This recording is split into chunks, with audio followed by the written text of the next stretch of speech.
If you have this baby, I'll destroy your family and— Lyric Brennan had always believed that life rewarded those who worked hard and stayed true to themselves. At 28, she was living proof of that philosophy. As a senior marketing consultant at Fletcher & Associates, one of Chicago's premier marketing firms, she'd climbed her way up from an unpaid internship to a corner office with a view of Lake Michigan. Her mother, Diane, who'd raised Lyric and her two brothers alone after their father passed away when Lyric was 12, often said that her daughter had inherited her father's brilliant mind and her own stubborn heart. Lyric wasn't just good at her job, she was exceptional. She had an innate ability to understand what made people tick, what made them buy, what made them believe in a brand. Her campaigns had won awards. Her clients trusted her. Her colleagues respected her. She'd built this life brick by brick, working double shifts to pay for community college, then transferring to a state university, then hustling her way into Fletcher & Associates when everyone told her she didn't have the pedigree for it. She lived in a modest but beautiful apartment in Bronzeville, stayed close to her family, volunteered at the community center where she'd spent her teenage years, and was content. Not completely fulfilled, perhaps. There was always that little voice wondering about love, about partnership, about whether she'd ever find someone who truly understood her, but content nonetheless. That contentment shattered and rebuilt itself in the span of 3 months, all because of Griffin Hale. Griffin Hale was not someone who typically entered Lyric's orbit. He was the 34-year-old CEO of Hale Innovations, a technology company his father had, founded 30 years ago and that Griffin had transformed into a billion-dollar empire. He was old money meets new success, with a penthouse in the Gold Coast, a mansion in Lake Forest, and a reputation for being brilliant, ruthless, and completely dedicated to his company. When Fletcher & Associates was hired to rebrand Hale Innovations, to make the company appear more innovative, and less like the stuffy corporation it was becoming, Lyric was assigned as the lead consultant. She'd done her research, read every article about Griffin Hale, prepared herself to deal with an arrogant, entitled CEO who would dismiss her ideas. She wasn't prepared for the reality. Their first meeting was in the Hale Innovations boardroom, all glass and steel and breathtaking views. Griffin walked in 15 minutes late, jacket off, sleeves rolled up, hair slightly disheveled, like he'd been running his hands through it. He had these striking green eyes that seemed to actually see people, not just look at them. "You're Lyric Brennan," he said, not as a question, but as a statement. He extended his hand. "I've read your work on the Meridian campaign. Brilliant. The way you repositioned their brand identity around authenticity rather than aspiration was exactly what they needed." Lyric shook his hand, momentarily stunned. "You actually read the case study?" "I read everything before I make a decision," he said, sitting down across from her. "So convince me why I should let you tear apart the brand my father built and put it back together." For the next 2 hours, they talked, really talked. Griffin challenged every one of her ideas, but not from a place of dismissiveness, from genuine curiosity and strategic thinking. When she pushed back, citing data and consumer psychology, he listened. When he disagreed, he articulated why. By the end of the meeting, they'd sketched out a rebranding strategy that was better than anything Lyric had prepared. "Same time next week?" Griffin asked as they wrapped up. "Actually, for a project this size, I typically recommend bi-weekly meetings," Lyric said, packing up her laptop. "I'm aware of your typical process," Griffin said, and there was the smallest hint of a smile. "I'm requesting weekly. If you have the availability." She had the availability. Over the next 6 weeks, their professional relationship deepened. Weekly meetings turned into twice-weekly working sessions. Business conversations extended into lunches, then dinners. Griffin wasn't what Lyric had expected. Yes, he was driven and demanding, but he was also thoughtful. He remembered details, that she took her coffee with oat milk because she was lactose intolerant, that she was close with her brothers, that she volunteered teaching marketing skills to teenagers. He told her about the pressure of living up to his father's legacy, about how his parents had divorced when he was young and his relationship with his mother was complicated, about how the company was both his greatest pride and his heaviest burden. Sometimes I wonder what my life would have been like if I'd just been Griffin, not Griffin, Hale, heir to the empire, he admitted one evening as they worked late in his office. You'd probably be exactly where you are, Lyric said. Some people are just built to build things. Is that what you see when you look at me? A builder? She looked at him carefully. I see someone who cares deeply about things, even when he pretends not to. I see someone carrying weight he didn't choose, but refuses to put down. Something shifted in that moment. The air between them changed. Griffin stood up, walked around his desk, and sat on the edge of it, closer to where she was seated. And what do you see when you look at yourself? Someone trying to prove she belongs in rooms she wasn't born into. Lyric answered honestly. You don't have to prove anything, Lyric. You belong anywhere you choose to be. The first kiss happened 3 weeks later, after they'd successfully presented the rebranding strategy to Hale Innovations board. They were in Griffin's office, celebrating with expensive champagne that Lyric barely touched because she didn't want to cloud the feeling of success. We did it, Griffin said, looking at her with such genuine happiness that she felt her heart squeeze. You did it. I just helped you see what was already there. No, he said, stepping closer. You saw what could be there. You built it. You made me believe in it. When he kissed her, it felt like falling and flying at the same time. It felt like a door opening to a room she'd been searching for her whole life. Thank you for joining me on this emotional journey. If you're already feeling the chemistry between Lyric and Griffin, please hit that like button. It really helps other readers discover this story. What do you think happens next? Will their professional relationship stay professional? Drop your predictions in the comments below. Make sure to subscribe and hit the notification bell so you don't miss a single chapter of Lyric and Griffin's story. Trust me, what's coming will break your heart before it puts it back together again. They tried to keep it professional at first. Lyric told herself it was just the adrenaline of a successful project. Griffin convinced himself it was a temporary distraction. But when the rebranding project officially ended, neither of them wanted to end what had begun. I want to see you, Griffin said on what should have been their final meeting. Not as a consultant, not for business. Just you and me. Lyric knew it was complicated. She knew their worlds were different. But when she was with Griffin, she felt seen in a way she never had before. So she said yes. For 3 months, they existed in a beautiful bubble. Griffin would pick her up after work, and they'd drive along the lakefront, talking about everything and nothing. They'd spend weekends at his Lake Forest home, cooking together, reading together, learning each other's rhythms. He came to her apartment in Bronzeville and met her neighbors, and didn't act like he was too important for her world. She went to charity galas with him and held her own with his wealthy associates. Her mother noticed the change in her. Baby, I haven't seen you glow like this since you got your first campaign win. Who is he? Lyric had hesitated. She hadn't told her family about Griffin yet, not because she was ashamed, but because she wanted to protect what they had a little longer. Someone special, Mama. I'll bring him around soon. I promise. She should have kept that promise sooner. The intimacy between them grew naturally, beautifully. Griffin was attentive and generous, always making sure Lyric felt cherished. In his arms, she felt like the most important person in the world. They'd spend hours in his penthouse, wrapped in Egyptian cotton sheets, talking about their dreams.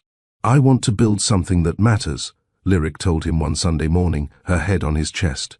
Not just sell things to people, but create something that actually helps communities like the one I grew up in.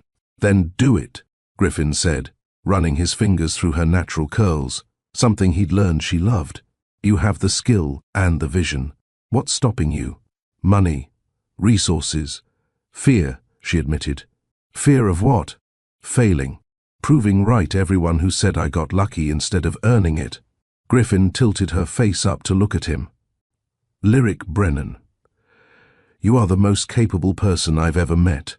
If you want to build something, you'll build it, and I'll help you however I can.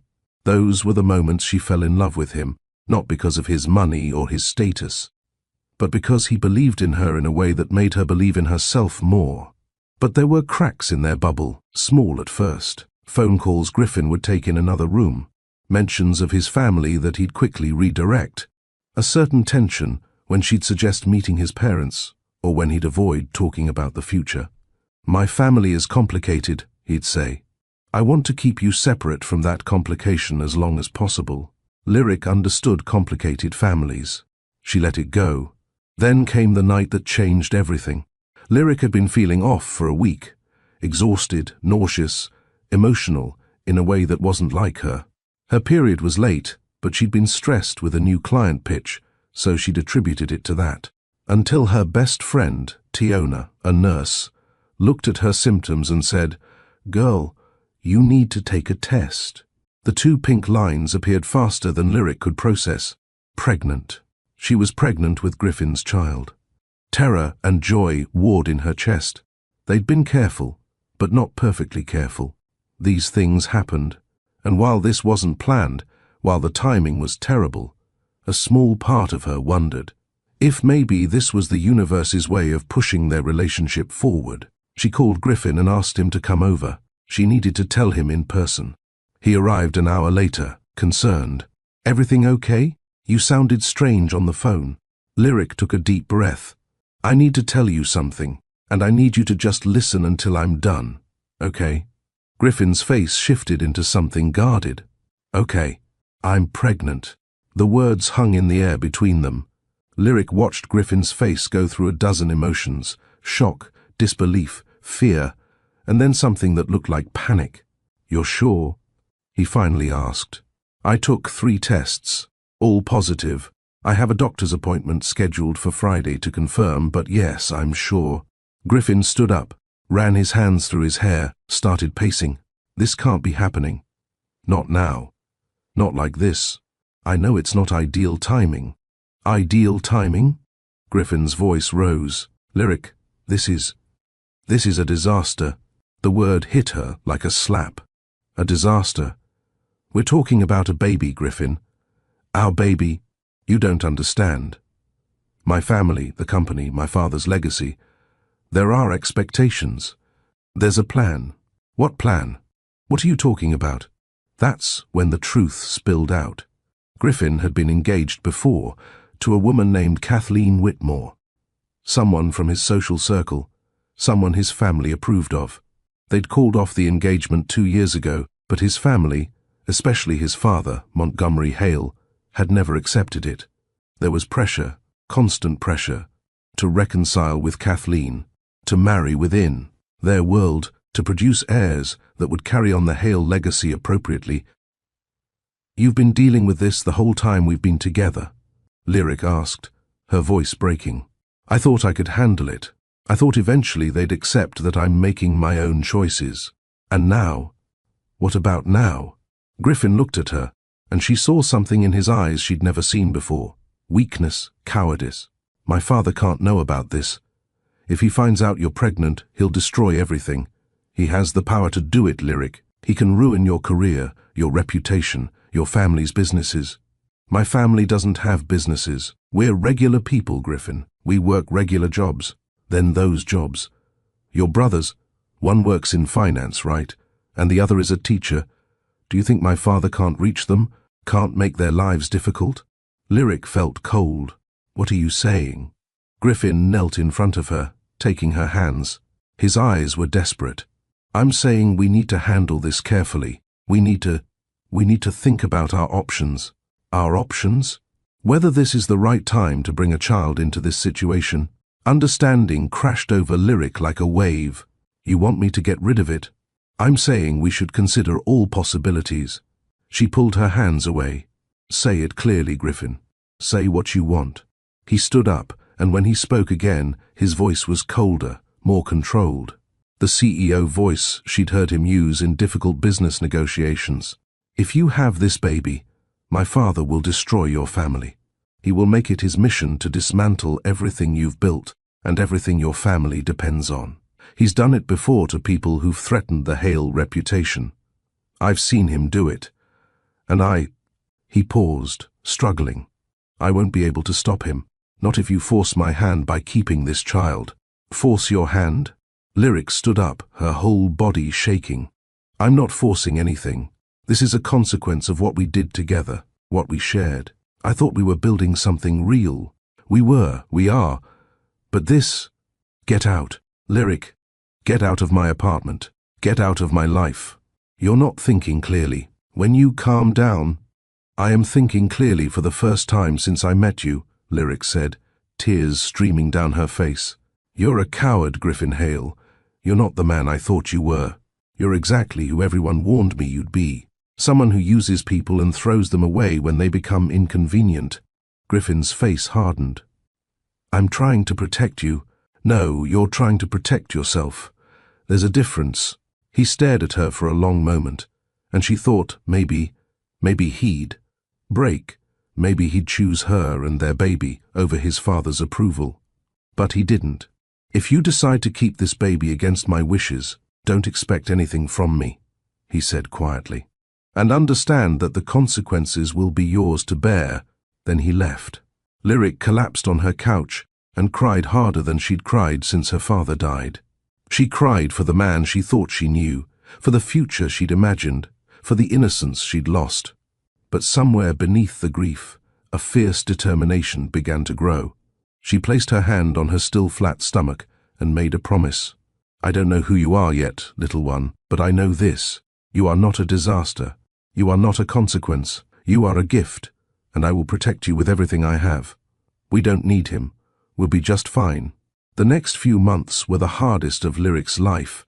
She confirmed the pregnancy with her doctor. She was 8 weeks along, healthy, due in early May. She told her family, bracing for disappointment, but found instead fierce support. Her mother held her and said, "Babies are never mistakes, only surprises. We'll figure this out together." Her brothers, Marcus and Troy, were protective and angry on her behalf.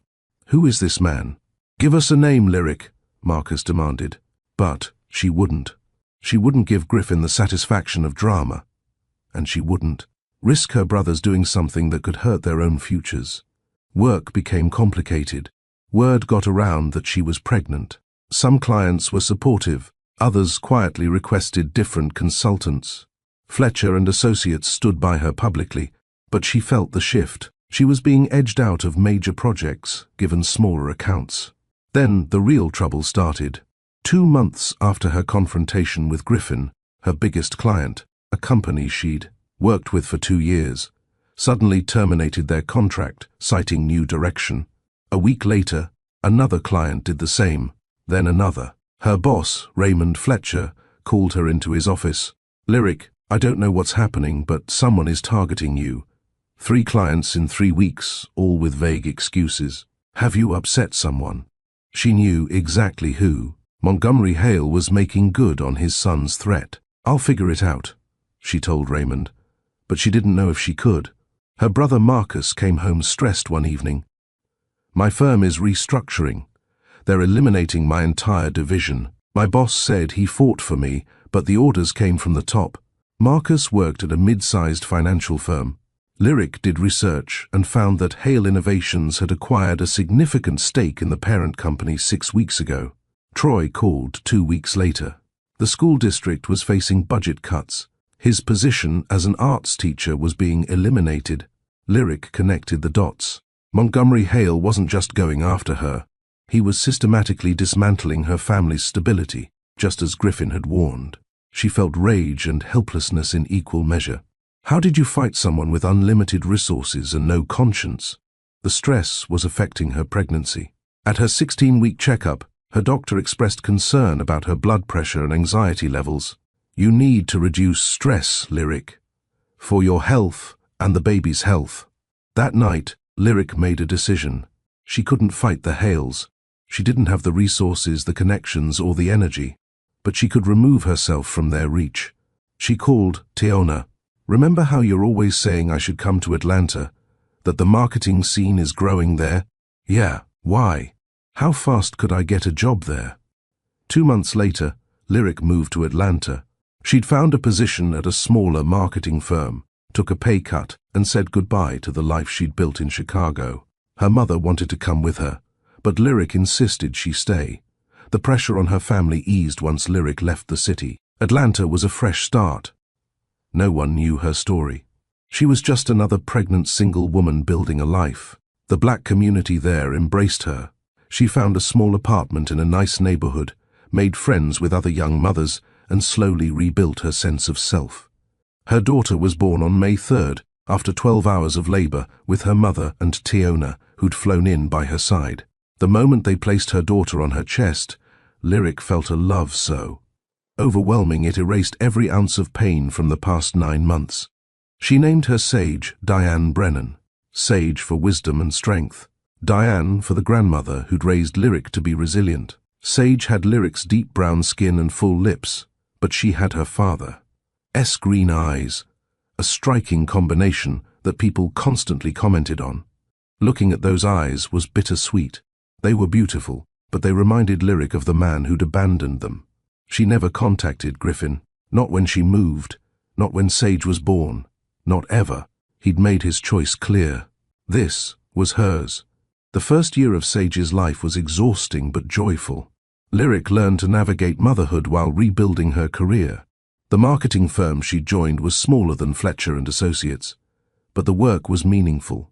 They focused on small businesses and startups, helping local entrepreneurs build their brands. Lyric discovered she was good at this, better than she'd been at selling luxury goods to people who didn't need them.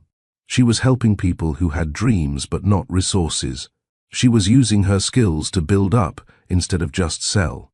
By Sage's 2nd birthday, Lyric had been promoted to Director of Client Services. By her 3rd birthday, Lyric had saved enough to start her own consulting firm, Brennan Brand Collective. Her mission was clear: provide high-quality marketing services to minority-owned businesses and community organizations at accessible rates. It was risky, starting a business as a single mother. But Lyric had learned something in the wilderness years. She was capable of far more than she'd ever given herself credit for. Losing Griffin had broken her, but it had also freed her from needing anyone's permission to be great. Her mother visited often, and her brothers had both recovered from the setbacks the hails had caused. Marcus found a better job at a firm that actually valued him. Troy transitioned into arts administration and was thriving. "You did it, baby girl," her mother said during one visit, watching Lyric present a campaign to a local bakery owner. "You built something real." Lyric looked at Sage, who was coloring quietly in the corner of her office. She often brought her daughter to work and felt proud. "We built it together, Mama. All of us." She dated occasionally, but nothing serious. Part of her was still healing from Griffin. Another part of her was so fulfilled by motherhood and her work that romance felt unnecessary. She'd had great love once. Maybe that was enough for one lifetime. Sage was bright, curious, and funny. She asked a million questions, loved books and art, and had a smile that could light up a room. People were drawn to her. "Mommy, why don't I have a daddy?" Sage asked one evening, a few weeks after her 4th birthday. Lyric had been preparing for this question. "You do have a daddy, sweetheart. He just lives far away and isn't part of our lives. Does he know about me?" Lyric chose her words carefully. She'd promised herself she'd never poison Sage against her father, but she'd also never lie. "He knew I was going to have you, but he made a choice to not be involved. That was his choice, not anything about you. You are perfect and lovable, and his choice was about him, not you. Do you think he'd like me if he met me?" Lyric pulled her daughter into her lap. "Baby, anyone who meets you likes you. You're incredible, but whether he'd appreciate how incredible you are, I honestly don't know. And that's okay, because we have so many people who love us exactly as we are." Sage seemed to accept this, the way children do, and moved on to asking about what was for dinner. But the question stayed with Lyric. For 4 years, she'd successfully not thought about Griffin Hale. She'd built a life that didn't include him, didn't need him, didn't reference him, except in Sage's green eyes. Yet sometimes, late at night, she wondered what he'd think if he saw what she'd built, if he'd regret his choice, if he ever thought about the child he'd thrown away. She told herself it didn't matter, and most days she believed it. Brennan Brand Collective's reputation grew steadily. Lyric's approach, combining sophisticated marketing strategies with genuine community investment, attracted attention. She was featured in local business publications, invited to speak on panels, recognized as one of Atlanta's rising entrepreneurs. One of her biggest clients was Meridian South, a non-profit focused on economic development in underserved communities. They were impressed enough with her work to recommend her for a major project, rebranding a technology initiative designed to bring coding education and resources to communities across the Southeast. The initiative was funded by multiple corporations and philanthropic organizations. It was the kind of project that could take Brennan Brand Collective to the next level: more visibility, more credibility, more impact. Lyric submitted a proposal and was invited to pitch in person. The presentation was scheduled for a Wednesday in early September at a hotel conference center in downtown Atlanta. She prepared for weeks, crafting a strategy that would position the initiative as not just charitable but transformative. The morning of the presentation, she dropped Sage off at her preschool program. Sage was starting pre-K in a few weeks and was excited about her new backpack. "Mommy, you look pretty," Sage said, admiring Lyric's professional outfit, a tailored navy suit that made her feel confident and powerful. "Thank you, baby. Mommy has a big meeting today. Are you nervous?" "A little. But you know what you told me when you were nervous about swimming lessons? I can do hard things." Sage grinned. "You can do hard things, Mommy." Lyric kissed her daughter's forehead. "That's right. I can." The presentation went beautifully. The committee, representatives from various funding organizations, asked thoughtful questions and seemed genuinely excited about her vision.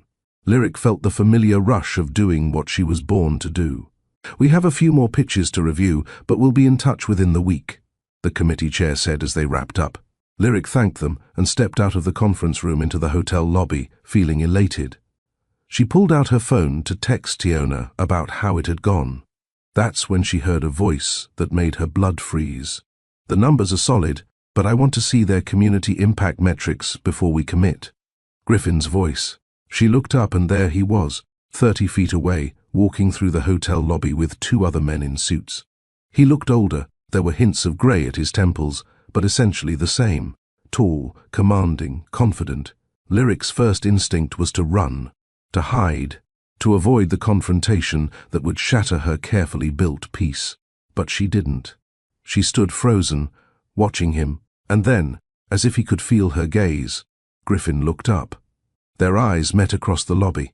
She saw shock register on his face, then something else, recognition, confusion, and something that might have been longing. He stopped walking. His colleagues kept talking, not noticing his distraction. Lyric's heart was pounding so hard she thought she might be sick. 4 years. 4 years of building a life without him, and all it took was one glance to bring every feeling rushing back. She turned and walked quickly toward the exit, desperate to escape before... Lyric. His voice calling her name. Footsteps behind her. She didn't stop. She pushed through the revolving door and into the Atlanta heat, heading for the parking garage. "Lyric, please, wait." A hand on her arm, gentle but insistent. She stopped, not because he was touching her, but because she realized she couldn't run, not anymore. She was done running from Griffin Hale. She turned around. Up close, she could see the changes 4 years had wrought. Lines around his eyes, a weariness that hadn't been there before. But those green eyes, Sage's eyes, were the same. "What are you doing in Atlanta?" he asked, like that was the most pressing question. "I live here." "What are you doing here?" "Business meeting, for the Technology Education Initiative. Hale Innovations is one of the primary funders." He stopped. "Wait, were you just in that pitch meeting?" "Yes." "So you run Brennan Brand Collective?" "I own it." "Yes."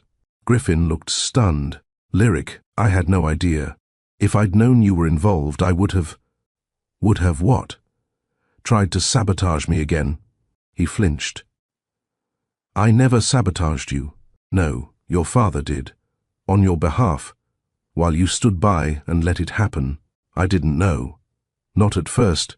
When I found out what he'd done, I tried to stop it, but you'd already left Chicago. You disappeared completely. I tried to find you." "Don't." Lyric held up her hand. "Don't rewrite history. You made your choice very clear. You threatened my family to get me to terminate my pregnancy. When I didn't, your father followed through on that threat. I lost my career, my brothers lost their jobs, and I had to leave my entire life behind. So don't stand here and act like you tried to help. Did you? Griffin's voice cracked. Did you have the baby? Lyric stared at him. After everything, after 4 years, he had the audacity to ask that question with hope in his voice. That's none of your business. Lyric, please.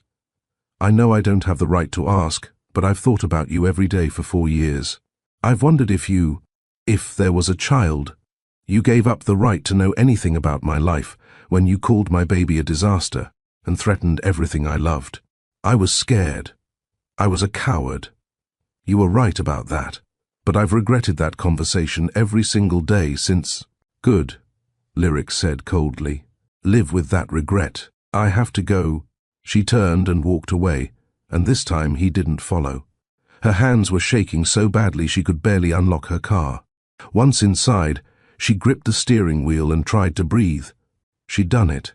She'd faced him, and she'd survived. But then she thought about picking up Sage from preschool in 3 hours. Sage with her green eyes. Sage who'd asked about her daddy just weeks ago. Griffin was in Atlanta. Griffin was funding the initiative she was trying to get hired for.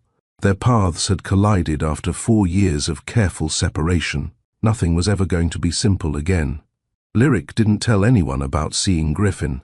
She picked up Sage from preschool, made dinner, read bedtime stories, and pretended everything was normal. But inside, she was spiraling. What if Griffin found out about Sage? What if he tried to take her? Did he have legal rights even though he'd explicitly told her not to keep the baby? What if his father came after them again?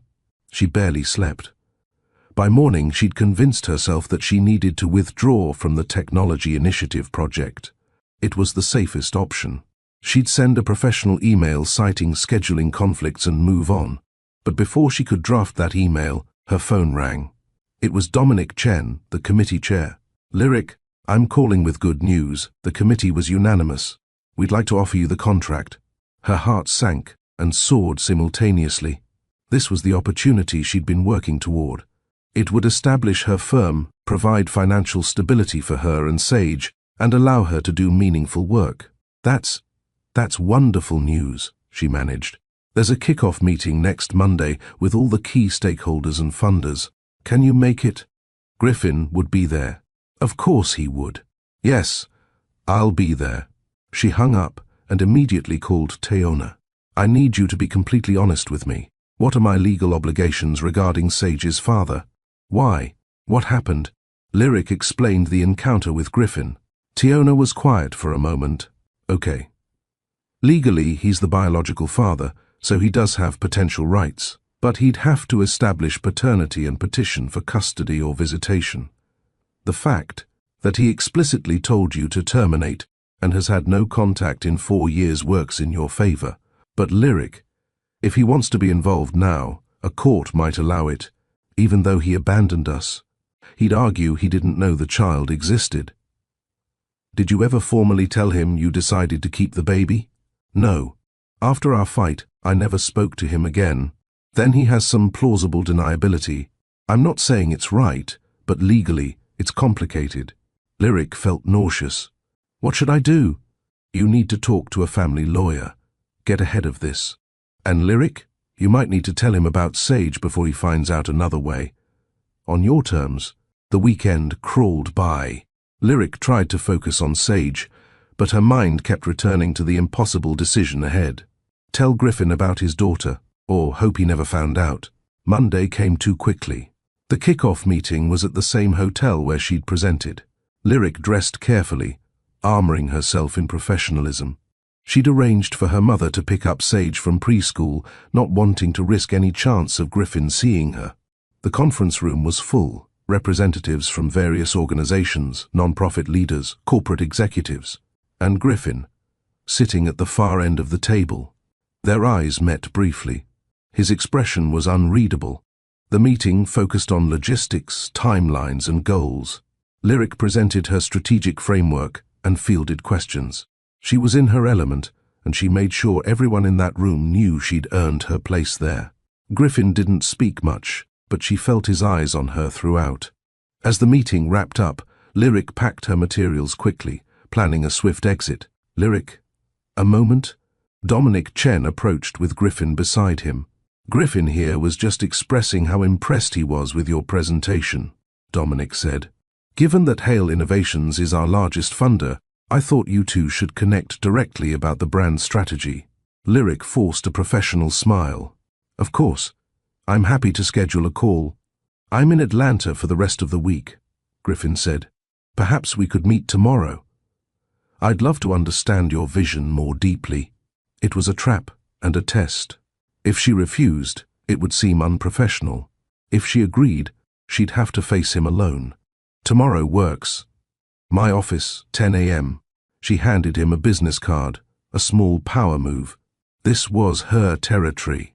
I'll be there, Griffin said. That night, Lyric prepared for battle. She researched family law, documented the timeline of their relationship and breakup, and wrote down everything she wanted to say to Griffin. She was done being the victim of his choices. If they were going to have this conversation, it would be on her terms. Her office was in a converted warehouse in a revitalized neighborhood, a space she'd deliberately chosen because it reflected her values. Community, transformation, potential. Griffin arrived exactly at 10, dressed in a suit that probably cost more than her monthly rent. Nice space, he said, looking around at the exposed brick, the local art on the walls, the photos of her clients, small business owners and community leaders. Thank you. Coffee, please. She poured 2 cups from her French press, buying time. They sat in her office, the desk between them like a battlefield line. So, Griffin began. The technology initiative, yes. My strategy is to position it not as charity, but as investment. Lyric, we both know I didn't come here to talk about marketing strategy. She set down her coffee cup. Then, say what you came to say. Griffin leaned forward. I need to know if you had our baby. Why? Why does it matter to you now? Because I've lived with the weight of that choice for 4 years. Because I was wrong about everything. Because I'm not the same person I was then. That's convenient, Lyric said. People don't change that fundamentally, Griffin, don't they? You did. You're not the woman I met in Chicago. You're more. You built this firm, this life. You're doing work that actually matters. You've become everything you said you wanted to be. I became this because you destroyed who I was, Lyric said, her voice sharp. Your father dismantled my career, threatened my family, and forced me to start over. So yes, I'm different. Trauma changes people. Griffin flinched. I know my father went too far. When I found out the extent of what he'd done, I confronted him. We didn't speak for over a year. Am I supposed to feel sorry for you? You had a fight with your daddy while I was pregnant and alone, rebuilding my entire life. No. You're not supposed to feel anything for me. I know I don't deserve your forgiveness. But I'm asking anyway, Lyric. Did you have our child? The moment had come. The truth was going to break the dam, and Lyric had to decide whether to let it or hold it back. She thought of Sage's green eyes, her smile, her questions about her daddy, and she made her choice. Yes, she said quietly. I have a daughter. Her name is Sage. She's 4 years old, and she's the best thing that ever happened to me. Griffin's face transformed. Shock, joy, grief, all at once. I have a daughter. I have a daughter. You gave up that right. Can I see her? A picture? Lyric hesitated, then unlocked her phone and pulled up her favorite recent photo, Sage. At the park, laughing on the swings, her curls wild in the wind, eyes bright with joy. She turned the phone toward Griffin. He stared at the image, and tears started rolling down his face. She has my eyes. Yes, she's beautiful. She looks like you. Yes. Lyric. His voice broke. I missed 4 years. 4 years of her life. You didn't miss them. You chose to not be there for them. There's a difference. Griffin wiped his eyes. You're right, and I can't change that. But I want to be there now. I want to be her father. Please. This was what Lyric had feared. You don't get to just walk in and claim her because it's convenient now.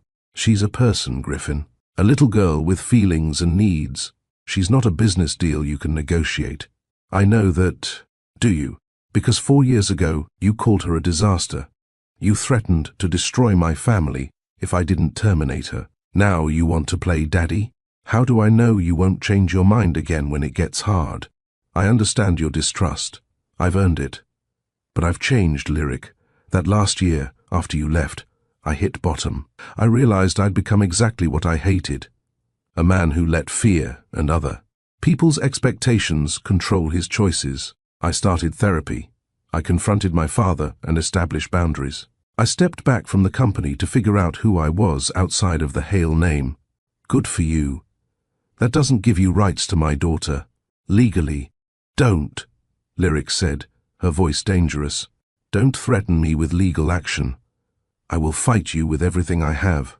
I will spend every penny, call every favor, and make sure every single person knows exactly how you treated us. Your reputation, your company's image. I will burn it all down before I let you hurt my daughter. Griffin held up his hands. I'm not threatening you. I'm just asking, begging for a chance. Not to take her from you, just to know her, to be part of her life in whatever way you deem appropriate. You hold all the power here, Lyric. I understand that. Lyric studied him, trying to see past her own anger and hurt to assess whether he was genuine. Why now? Why do you suddenly care? I've cared every day since you left. I just didn't think I had the right to do anything about it. But seeing you again, knowing she's real, knowing she exists in the world, I can't walk away again. I won't survive it. But you expect me to risk my daughter's emotional well-being on your redemption arc. No, Griffin said quietly. I expect you to make the decision that's best for Sage. If that means I don't meet her, I'll accept it.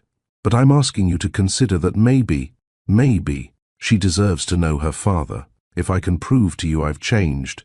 Lyric's mind raced. She thought about Sage's questions, about the fact that her daughter would eventually wonder about her father, about whether denying her that relationship was protecting Sage or punishing Griffin. I need time to think about this, she finally said. And if I decide to allow you into her life, it will be gradual, supervised, and the moment you hurt her, you're gone. Permanently. I understand. Thank you for even considering it. Don't thank me yet. I haven't decided anything. Griffin stood to leave, then paused at the door. For what it's worth, I'm proud of you. What you've built here, who you've become. You were always exceptional, but now, you're extraordinary. After he left, Lyric sat in her office for a long time, staring at the photo of Sage on her phone. What was the right choice? How did you balance protection with possibility? She didn't have an answer, but she knew she needed help figuring it out. Lyric called an emergency family meeting. Her mother flew down from Chicago, and both her brothers joined via video call. Tiona came in person. Lyric laid out the entire situation. Her mother was quiet for a long time after Lyric finished. Then she said, "Baby, you know I support whatever you decide. But can I tell you what I see? Please. I see a woman who's been carrying anger and hurt for 4 years. Righteous anger. Justified hurt. But I also see that carrying those things has kept you closed off from a lot of good things. You haven't seriously dated anyone. You pour everything into work and Sage, and that's okay. You've built a beautiful life. But I wonder if letting Griffin in, even a little, might free you from some of that weight. Marcus was less diplomatic. He threatened our family. He's the reason I lost my job. Troy lost his position. Why should we give him anything?" "Because it's not about him," Troy interjected quietly. "It's about Sage. Kids deserve to know where they come from if it's safe. The question is whether he's safe." Tiona added her perspective. "I've seen too many cases where parents withhold access out of anger and the kids end up hurt. But I've also seen kids damaged by unstable parents being given too much too soon. You need a middle path." Lyric listened to all of them, grateful for their honesty. So what does the middle path look like? Background check, Tiona said immediately. Find out what he's been doing for 4 years, then supervised meetings, public places, short visits. Watch how he handles boundaries. Make him prove he's reliable before introducing him as her father. And protect yourself legally, Marcus added. Get a custody agreement in writing, child support, everything documented. Lyric nodded slowly. Okay, I'll talk to a lawyer and a child psychologist, get professional guidance, and I'll do the background check. Over the next week, Lyric hired a family lawyer and did extensive research on Griffin's last 4 years. What she found surprised her. He'd been telling the truth about stepping back from Hale Innovations. 2 years ago, he'd transitioned to chairman of the board and brought in a new CEO. He'd shifted his focus to philanthropy, specifically funding educational initiatives in underserved communities. The technology education program that brought them back together wasn't random. Griffin had been personally championing it for over a year, donating millions of his own money. Articles described him as reformed and committed to using his wealth for social good.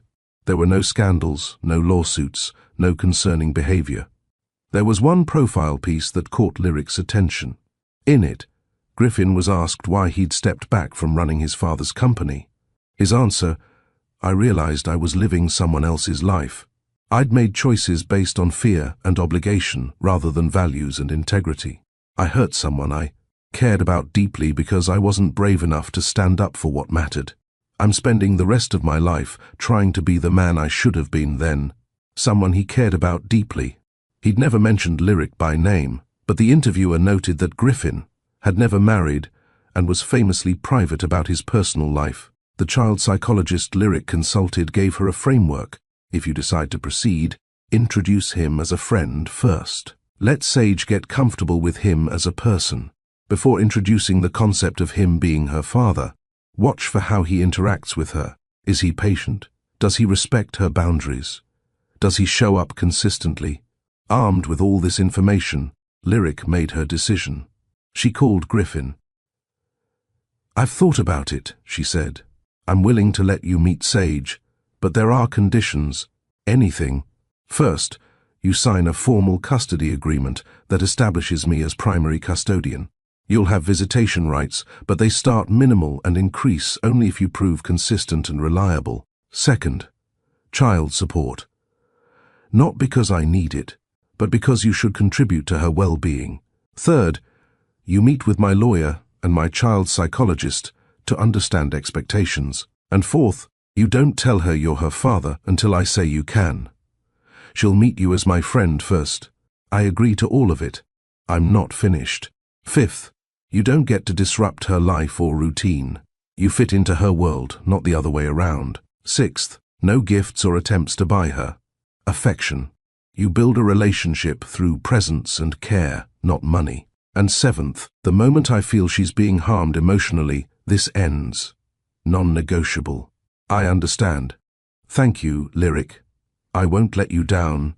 You're not doing this for me, Griffin. You're doing it for her." They scheduled the first meeting for the following Saturday at a public park. Neutral territory. Low pressure. Lyric prepared Sage carefully. "Baby, remember how you asked about your daddy?" Sage looked up from her coloring. "Uh-huh. Well, I have a friend named Mr. Griffin who's going to come to the park with us this weekend.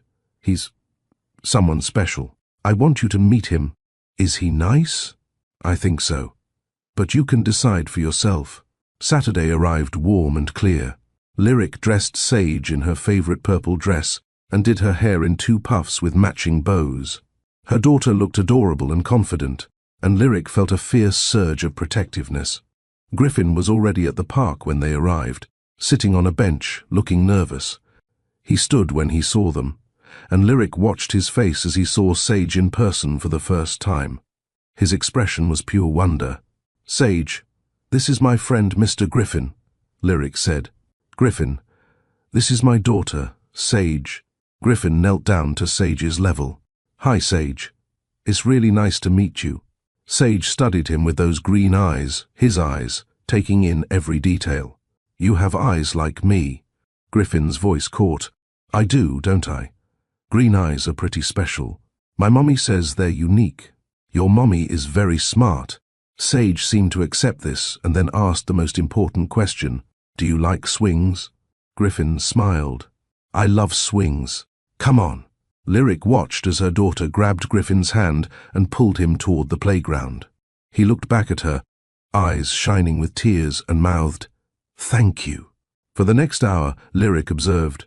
Griffin pushed Sage on the swings and listened intently to her 4-year-old chatter about preschool, her favorite books, and her best friend Zuri. He was patient when she wanted to show him how high she could climb. He was gentle when she fell and scraped her knee, letting Lyric handle the comfort, while he provided the Band-Aid from the first aid kit he'd thoughtfully brought. He didn't try too hard. He didn't hover. He just showed up as a calm, interested presence in her world. Mr. Griffin, do you have kids? Sage asked at one point. Griffin glanced at Lyric before answering. No, I don't. But I think kids are pretty amazing. Do you want kids? Yeah. Yeah, I really do. Sage nodded seriously. You'd be a good daddy. You're nice, and you're tall, and you can push really high on the swings. Griffin had to turn away to compose himself. When it was time to leave, Sage hugged Griffin goodbye without prompting. Will you come to the park again? If your mom says it's okay, I'd love to. Mommy, can he? Please.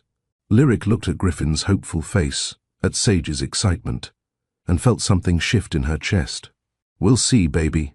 In the car on the way home, Sage chattered about Mr. Griffin. How nice he was.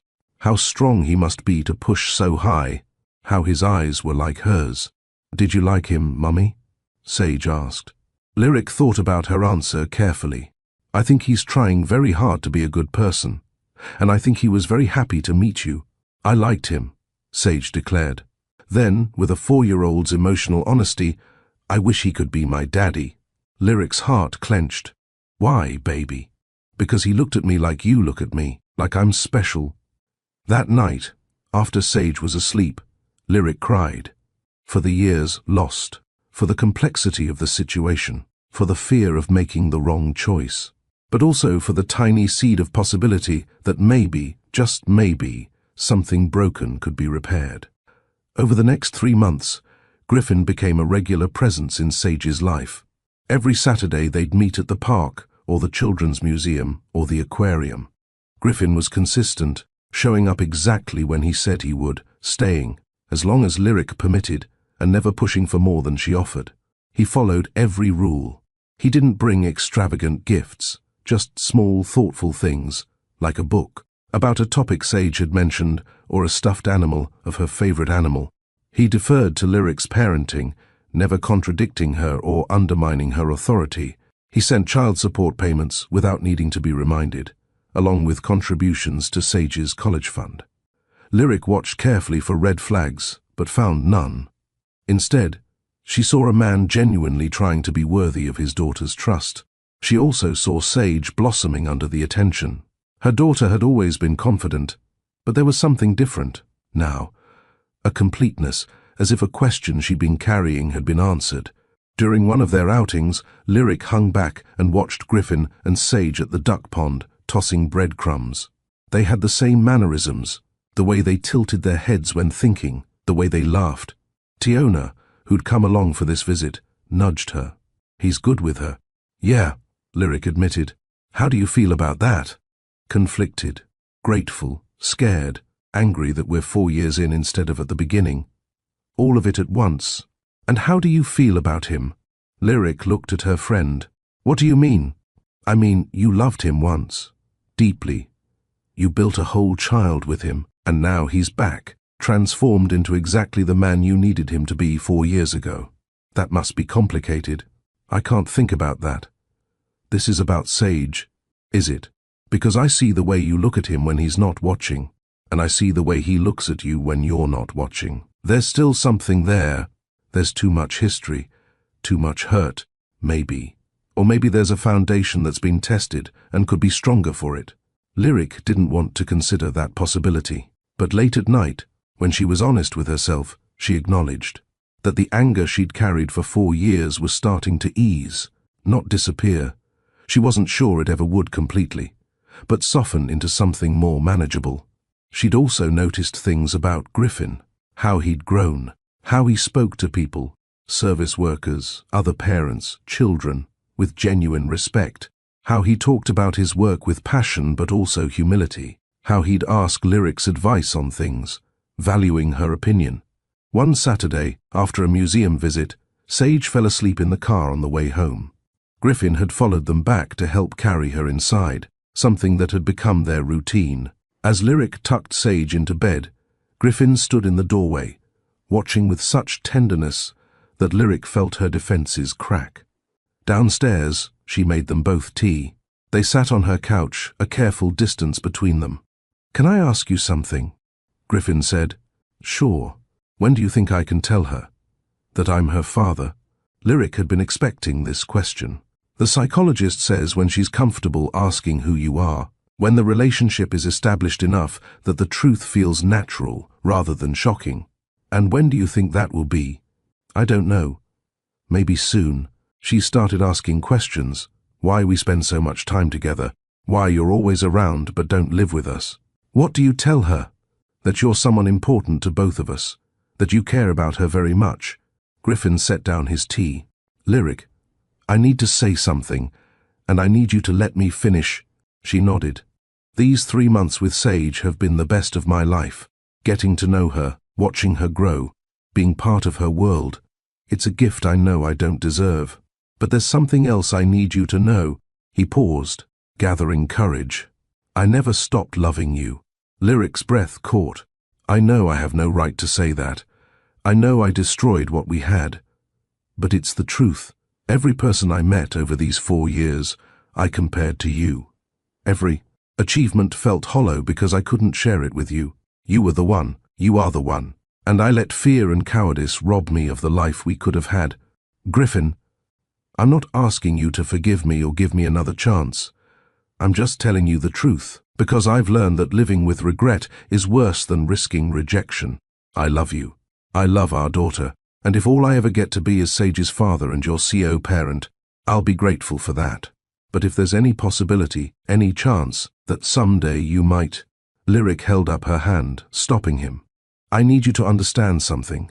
4 years ago you didn't just break my heart. You shattered my ability to trust. You made me question my judgment.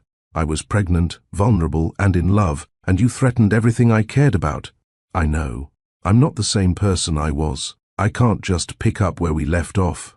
I know that too. But," Lyric said, and watched hope flash across Griffin's face, "I also can't deny that what we had was real. That what I felt for you was the deepest I've ever felt.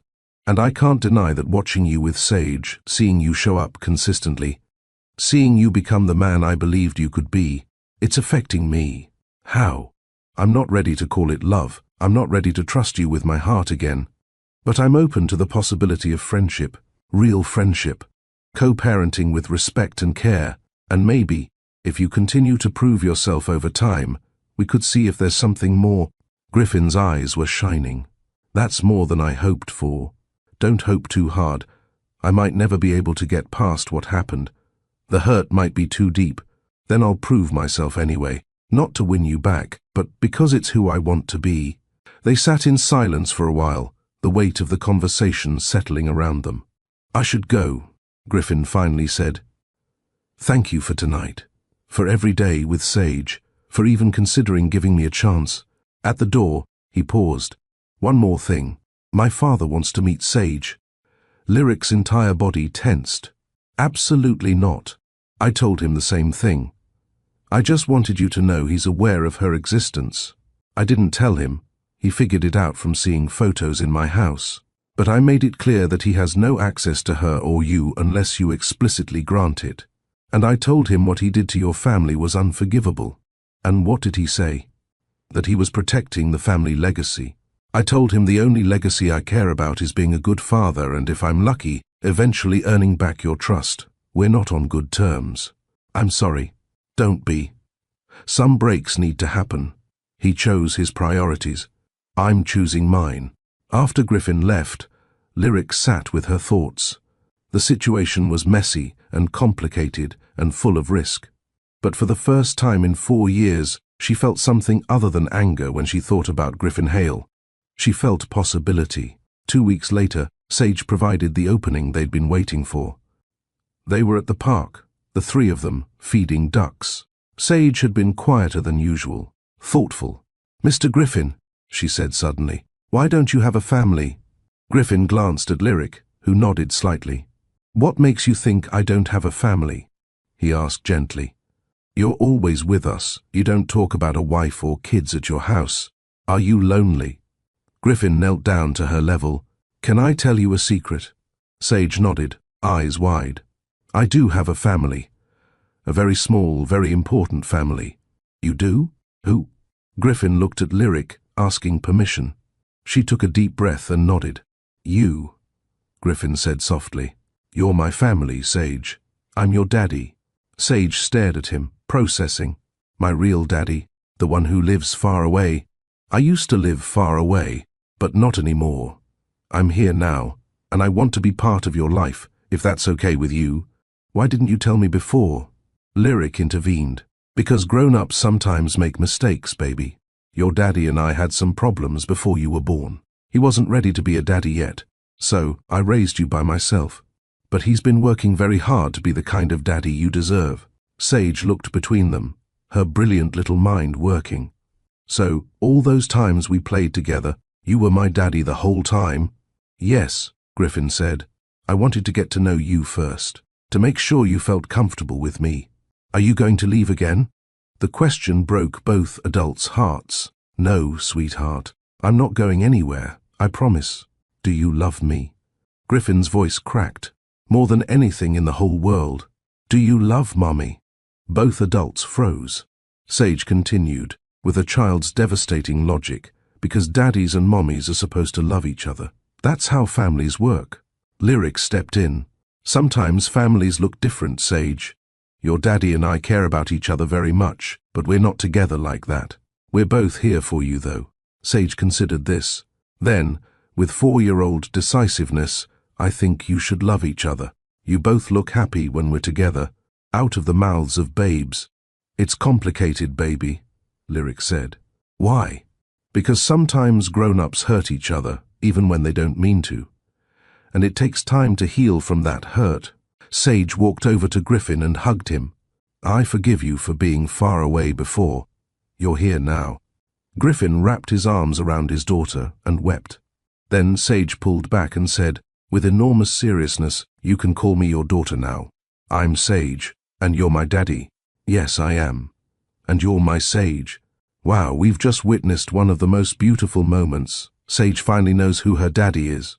If this revelation touched your heart like it touched mine, please take a moment to like this story and share it with someone who believes in second chances. I'd love to know, do you think Lyric should trust Griffin? Can people really change that fundamentally? Share your thoughts in the comments. I read every single one. If you're not subscribed yet, what are you waiting for? We're heading into the most challenging part of their journey, and you won't want to miss how this family finds their way back to each other. Let's continue. The weeks following Sage's discovery transformed their dynamic. Griffin went from being Mr. Griffin to Daddy, and Sage embraced this new reality with the adaptability of childhood. She wanted him at bedtime stories, asked for him when she had exciting news to share, and proudly told anyone who would listen that she had a daddy now. Lyric watched this unfold with mixed emotions. Joy, because her daughter was happy. Anxiety, because she worried about what would happen if Griffin eventually disappointed them. And something else, something she didn't want to name, when she saw Griffin and Sage together, looking so much alike, laughing at the same things. Griffin had asked if he could increase his time with Sage, and Lyric agreed. He started coming to dinner twice a week, joining them for weekend activities, and video calling Sage before bedtime on nights he wasn't there. "Daddy, will you read me the princess story?" Sage asked one Tuesday evening after Griffin had joined them for dinner. "I'd love to," he said, and Lyric watched them walk hand in hand to Sage's room, something tightening in her chest. She cleaned up the kitchen, listening to Griffin's voice carrying down the hallway, animated and engaged, as he did different voices for each character. Sage's giggles punctuated the story. This was what she'd wanted for her daughter, a father who showed up, who cared, who was present. So why did it terrify her? "Mommy," Sage called. "Come say goodnight." Lyric went to Sage's room and found her daughter tucked in, Griffin sitting on the edge of the bed. It looked so natural, so much like a family, that Lyric had to pause in the doorway. "Ready for sleep, baby?" she asked. "Daddy said he'll take me to the Science Museum this Saturday. They have a butterfly exhibit." Did he now? Lyric looked at Griffin, who had the grace to look sheepish. "I should have asked you first," he said. "Is that okay?" The old Lyric would have said no, would have insisted on being there to supervise, but she was trying to learn to trust. "Just the two of you? If you're comfortable with that. Or you're welcome to come." Sage piped up, "Mommy, you should come. We can all go together. Like a real family." There was that phrase again, like a real family. "We'll see, baby. Sleep now." Lyric kissed her daughter's forehead.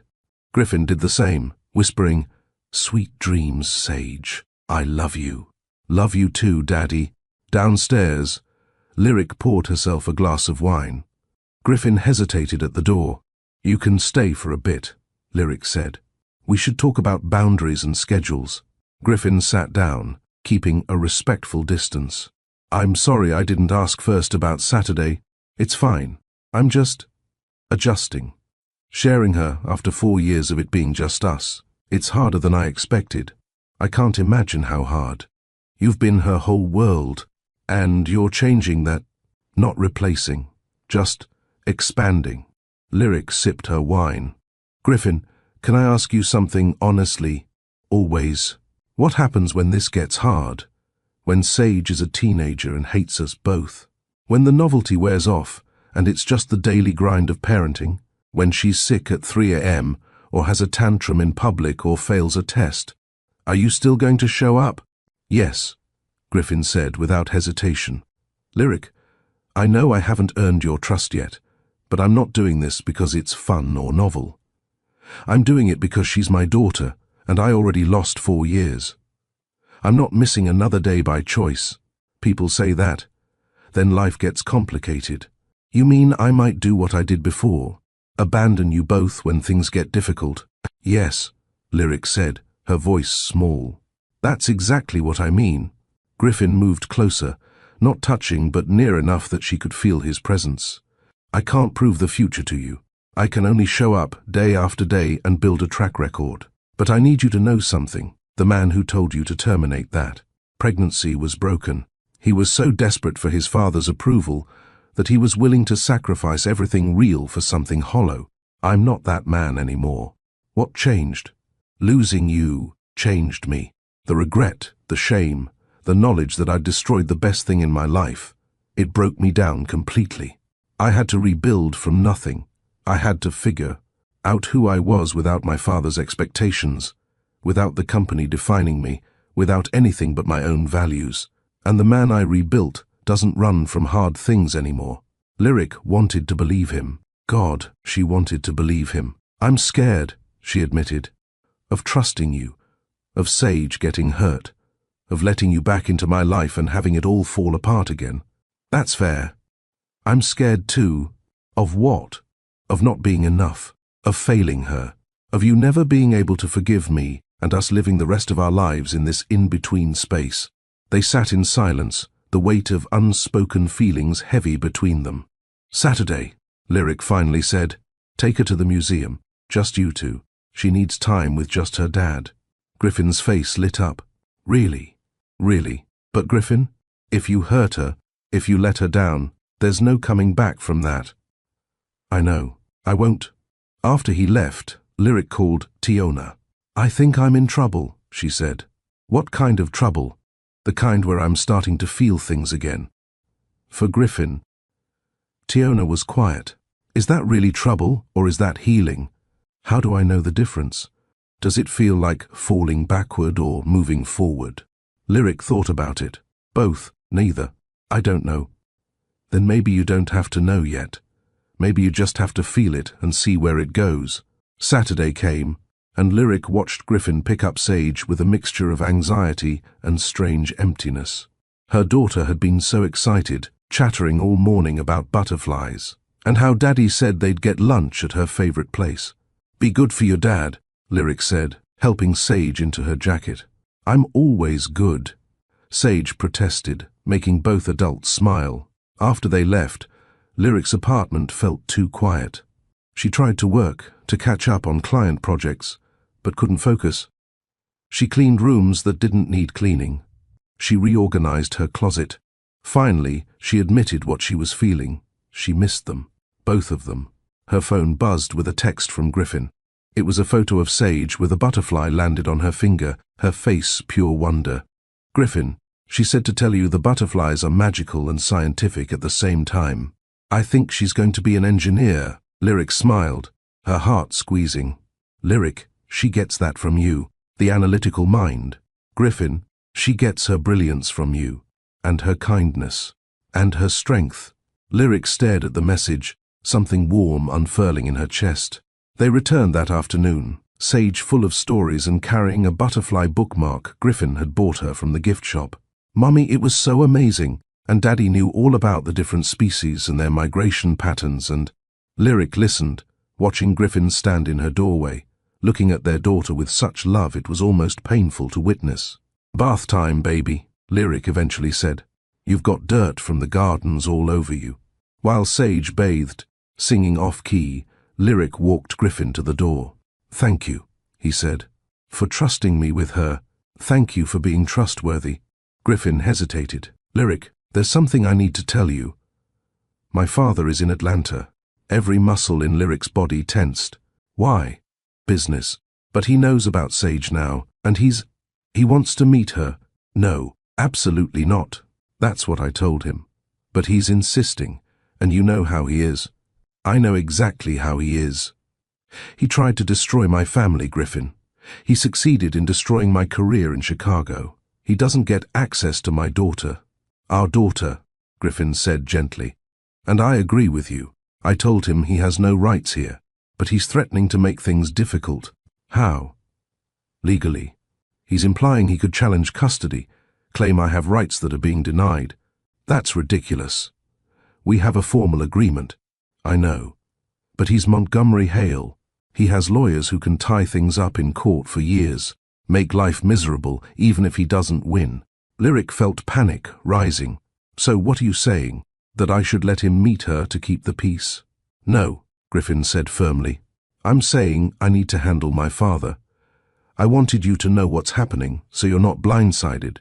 But I won't let him near Sage. I promise." "How are you going to stop him?"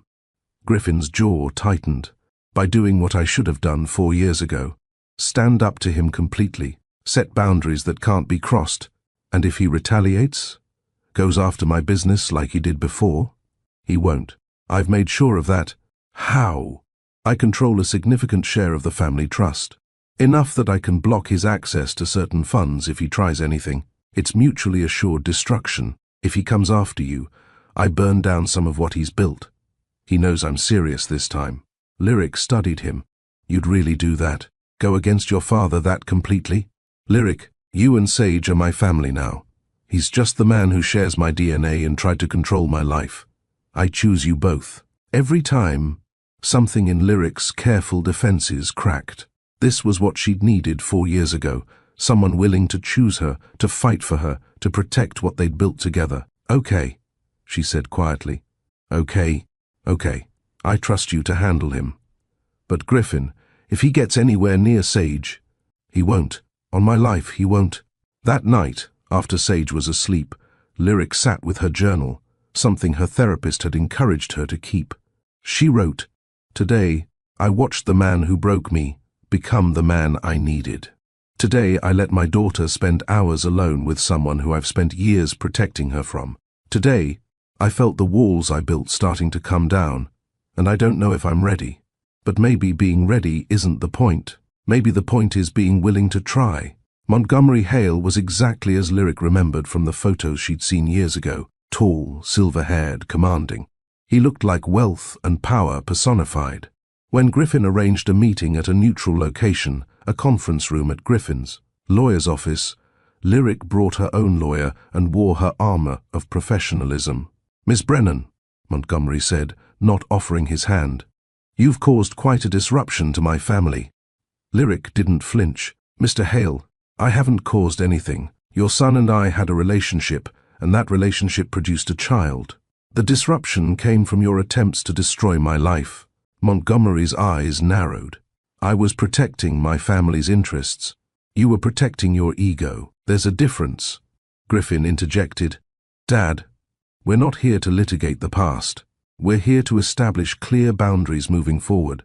I have a right to know my grandchild." "No," Lyric said firmly, "you don't. Grandparent rights require an established relationship or proof that denial would harm the child. You've never met Sage, and your presence would only bring harm given your history of threatening her mother." Montgomery turned to Griffin. "You're going to let her speak to me this way?" "She's not saying anything that isn't true," Griffin replied. "You did threaten her family. You did try to force her out of Chicago. You acted like a bully, and now you're facing the consequences of those choices. I made those choices to protect you from a gold digger who—" "Careful." Griffin's voice went deadly quiet.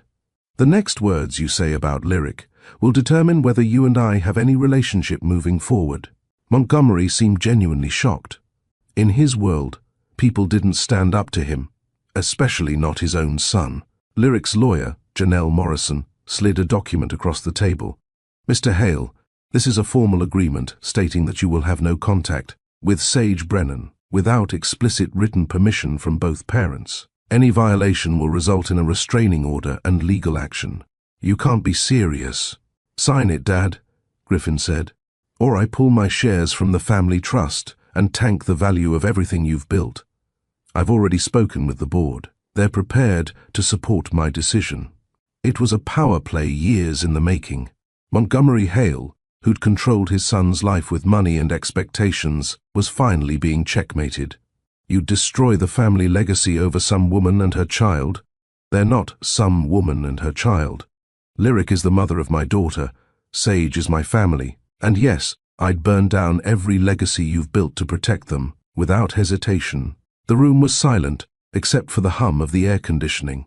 Montgomery picked up the pen, his hand shaking slightly, whether from rage or shock, Lyric couldn't tell, and signed. "You're making a mistake," he said to Griffin. "No, Dad. I made a mistake 4 years ago when I listened to you instead of following my heart. I'm not making that mistake again." After Montgomery left, Lyric exhaled a breath she didn't know she'd been holding. "That was intense," Janelle said, packing up her briefcase. Griffin looked at Lyric. "Are you okay? You really would have done it. Destroyed the family business? In a heartbeat. He doesn't get to hurt you anymore. Either of you." Lyric felt tears prick her eyes. "Thank you. You don't have to thank me for choosing my family." Janelle quietly excused herself, leaving them alone in the conference room. "Griffin, what you did just now, that was the bravest thing I've ever seen. It wasn't brave, it was necessary, and it was about 4 years overdue." Lyric stepped closer to him. "4 years ago, I asked you to choose me, to choose us, and you couldn't do it. I know. It's my greatest regret. But today, you did choose us. You put Sage and me ahead of everything else. Money, legacy, your relationship with your father. It wasn't even a hard choice, Lyric. It was the easiest decision I've ever made." Something shifted in that moment. The anger Lyric had carried, the wall she'd built around her heart, started to crumble. "I think—" She started, then stopped, scared of the words. "What?" Griffin asked gently. "I think I'm ready to try—" "Try what?" "This. Us. Not just co-parenting, but seeing if we can be something more, something real." Griffin's eyes widened. "Are you sure? I don't want you to feel pressured." "I'm not. I'm terrified, but I'm sure. You've shown me over these months that you've changed, that you're the man I believed you could be. And I think I owe it to both of us to see if what we had can become something even stronger." "Lyric." Griffin's voice was thick with emotion. "I won't let you down. Not again. I know. And if you do, I'm strong enough now to survive it. I've learned I don't need you to be whole. But I want to see if choosing you makes life fuller. Griffin reached for her hand, and this time she didn't pull away. His fingers interlaced with hers, familiar and new all at once. "Can I take you to dinner?" he asked. A real date. Not co-parenting logistics, not business discussion. Just you and me. Lyric smiled. "I'd like that." Their first official date was at a small Italian restaurant, tucked away in a quiet neighborhood. Nothing flashy or expensive, just good food and intimate atmosphere. Griffin had asked Lyric where she wanted to go, and she'd chosen this place deliberately. She needed to know if he could be comfortable in her world, not just inviting her into his. He showed up at her door in a button-down and slacks, holding flowers, simple sunflowers, because she'd once mentioned they were her favorite. "You remembered," she said, surprised. "I remember everything about you, Lyric."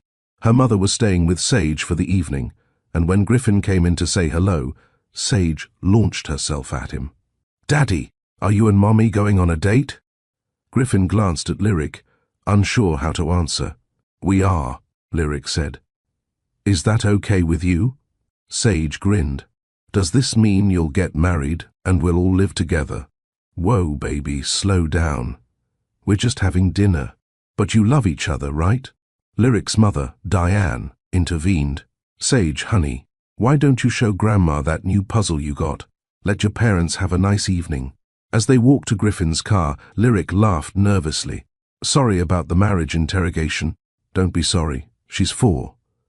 Her logic is simple. People who love each other get married. Is it that simple?"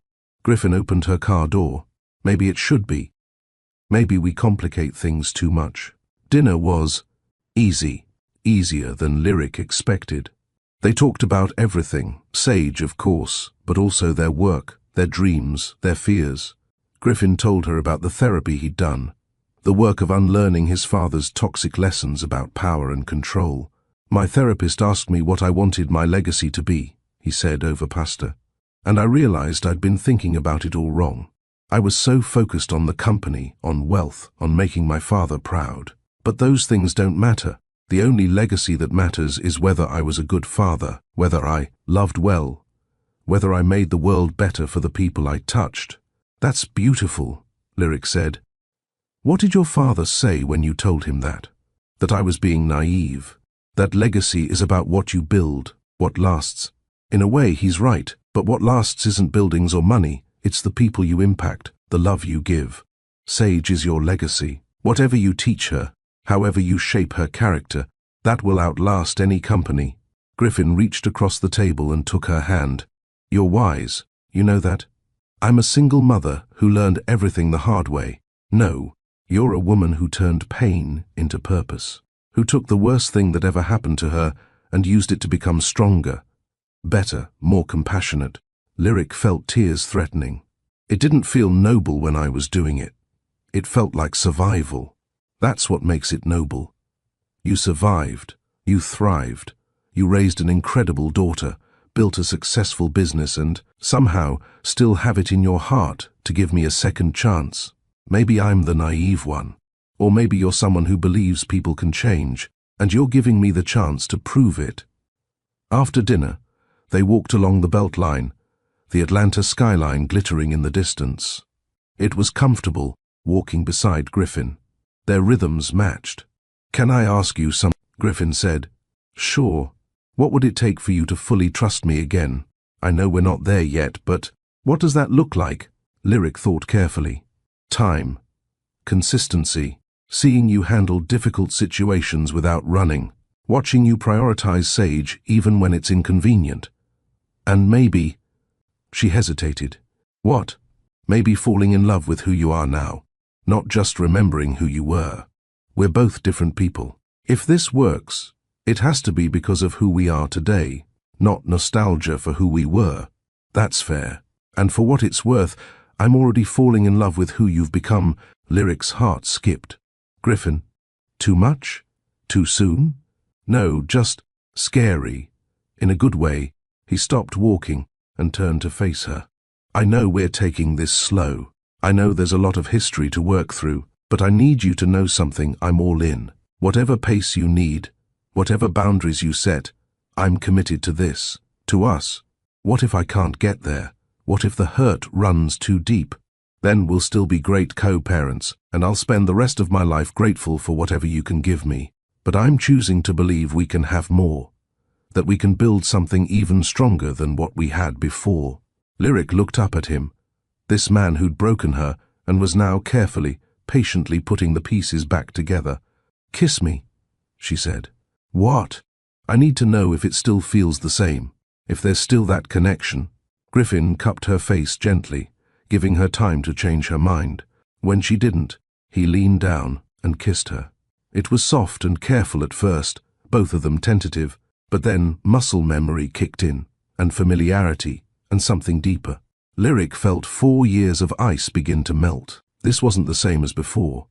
It was different, richer, weighted with everything they'd survived.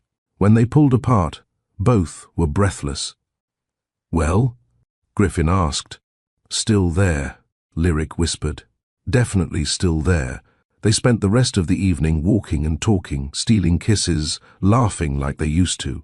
When Griffin dropped her home, he walked her to the door like a perfect gentleman. "Thank you for tonight," he said. "Thank you for being patient with me. With us, Lyric, I'd wait a lifetime if that's what you needed." After he left, Lyric floated inside to find her mother reading in the living room. "Good date?" Diane asked with a knowing smile. "Really good, Mama. You're glowing, baby." Lyric sat down beside her mother. "Am I crazy? Taking him back after everything?" Diane took her daughter's hand. "You're not taking him back. You're moving forward. There's a difference. The man who hurt you 4 years ago isn't the man who fought his father today. People can change, if they want it badly enough. But what if? Baby, you can't live in the what-ifs. All you can do is trust your gut, protect your heart, and be brave enough to try. And from what I've seen, that man is trying harder than anyone I've ever met to be worthy of you. Sage will be over the moon. She's been trying to parent trap us for weeks." Diane laughed. "That child is too smart for her own good. She gets it from you, Mama. She gets it from all of us. She's a Brennan, strong, smart, and stubborn. No matter what happens with Griffin, she's got a foundation that can't be shaken." Lyric hugged her mother. "I love you. I love you too, baby. Now go check on your daughter. She refused to sleep until you got home. Wanted to know all about the date." Sure enough, Sage was in her bed, eyes fighting to stay open. "Mommy, did you kiss Daddy?" "Sage Marie Brennan, that's private." Sage grinned. "You did, I can tell. You look happy." Lyric lay down next to her daughter. "I am happy. Is that okay with you?" "It's the most okay ever. I prayed for this." "You did?" "Every night. I asked God to help Daddy be good enough for you, and to help you not be so scared." "Did it work?" Lyric felt tears slip down her cheeks. "Yeah, baby. I think it worked." Sage snuggled close. "I knew it would." God listens to kids specially good. As Lyric held her daughter, feeling the peaceful weight of her, she thought about everything that had brought them to this moment. The pain, the struggle, the rebuilding. And she realized something profound. Sometimes the breaking is what makes room for something better. Sometimes you have to lose everything to discover what truly matters. Sometimes the wilderness years are preparation for the promised land. She'd spent 4 years angry at Griffin for destroying her life, but maybe he hadn't destroyed it. Maybe he'd inadvertently freed her to build something more authentic, more powerful, more truly hers. And now, maybe they could build something together that was stronger for having been tested. Over the next several months, Lyric and Griffin navigated the delicate balance of dating while parenting. It was complicated and beautiful in equal measure. They established boundaries, no sleepovers while Sage was home, keeping their relationship appropriate around her, making sure she understood that Mommy and Daddy loving each other didn't diminish how much they loved her. Griffin started joining them for family dinners several times a week. They'd cook together, Lyric making her mother's recipes, Griffin contributing the few dishes he'd mastered, Sage helping by making enormous messes and narrating everything. "We need more flour, Daddy." "No, that's too much. Now we're making cloud bread." Their life began to blend. Griffin had clothes in Lyric's closet. Lyric had a toothbrush at his penthouse. Sage had toys at both places and didn't seem confused by the arrangement. Just happy that her family was together, whatever form that took. Lyric's business continued to thrive. The technology education initiative she'd branded won national recognition, bringing more clients and opportunities. Griffin offered to invest in Brennan Brand Collective, but Lyric declined. "I need to know I built this myself," she explained. "You did build it yourself. Investment doesn't change that. Maybe later, but right now, I need it to be fully mine." Griffin understood. That was the thing. He understood her in ways no one else ever had. They had their first major fight 4 months into dating. It was about Griffin's work schedule. He'd missed one of Sage's preschool events because of a board meeting. "You said you'd be there," Lyric said, trying to keep her voice level. "I know, and I'm sorry. The meeting ran late and I couldn't leave." "There's always going to be a meeting, Griffin. There's always going to be something more important pulling at you. That's not fair. I'm there 99% of the time. And that 1% is what I'm worried about. What happens when she's older, and that 1% becomes 5%, then 10%? Griffin ran his hands through his hair, a gesture Lyric recognized as frustration. "I'm not perfect, Lyric. I'm going to mess up sometimes. But I'm trying." "I know you're trying, but I can't." She stopped, feeling the old fear rising. "I can't do this if you're going to make promises you can't keep." It was one event. It was her first singing performance, Griffin. She was looking for you in the audience, and you weren't there. They were both quiet, the weight of old wounds pressing down. Finally, Griffin said, "You're right. I should have left the meeting. I should have made her the priority. I messed up, and I'm sorry. It's not just about apologizing." "I know. It's about showing up. And I will. I'll do better. How can I trust that?" Griffin looked at her steadily. "Because I'll prove it. Not with words, with actions. And when I mess up again, because I will, because I'm human, I'll own it, apologize, and do better. That's all I can offer you, Lyric. Not perfection, but consistent effort and genuine accountability." Lyric felt her anger deflate. "I'm scared of falling into the same pattern, of you choosing work over us. I'm not the same man I was, and you're not alone anymore. You can call me out when I'm slipping. We're a team now." "Are we?" "I want us to be, don't you?" She did.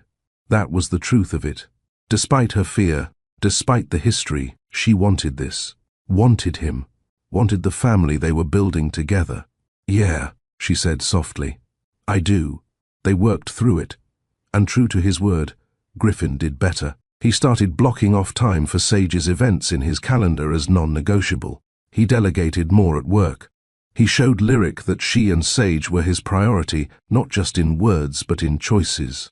And slowly, Lyric's trust deepened. It happened on a Saturday morning, 8 months after they'd started dating again, in the most ordinary and perfect way possible. They were making pancakes, their weekend tradition. Sage was still in her pajamas, dancing to music while Lyric mixed batter and Griffin manned the griddle. It was chaotic and messy and full of laughter. "Daddy, make mine in a butterfly shape," Sage demanded. "I'll try, but it might look more like a blob, a butterfly blob." Lyric watched them, feeling so full of love she thought she might burst. This was what she'd wanted when she first found out she was pregnant. This sense of family, of belonging, of being part of something bigger than herself. After breakfast, after Sage had eaten her butterfly blob pancake and gotten syrup everywhere, Griffin suggested a walk to the park. "Again?" Sage said. "We go every Saturday."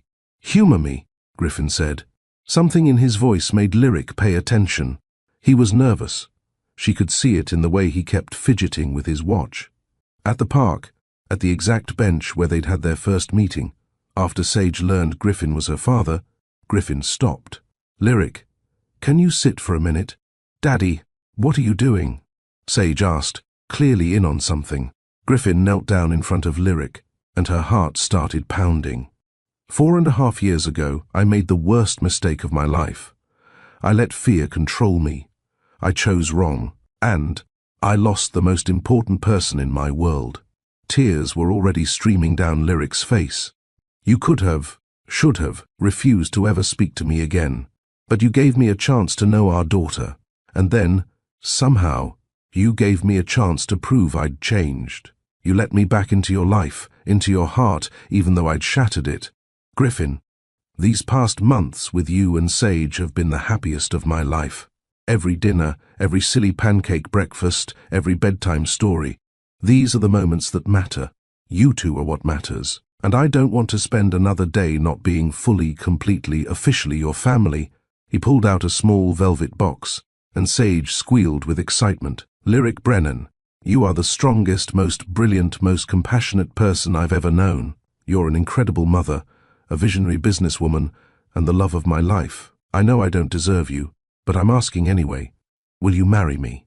He opened the box to reveal a stunning ring, not ostentatious, but elegant. A sapphire surrounded by small diamonds. It's blue like the dress you wore the night we met, Griffin explained. I wanted something that reminded me of the moment my life changed. Lyric couldn't speak, couldn't breathe, could only cry and nod. Is that a yes? Griffin asked, hope and fear in his voice. Yes, she finally managed. Yes, of course, yes. Sage launched herself at them both, and they all ended up in a heap on the grass, laughing and crying and hugging. Griffin slipped the ring onto Lyric's finger. It fit. Perfectly. You planned this, Lyric accused Sage. You knew. Daddy asked my permission. He said he needed my help to ask you properly. Lyric looked at Griffin. You asked our 4-year-old for permission. She's the other most important woman in my life. I needed her blessing.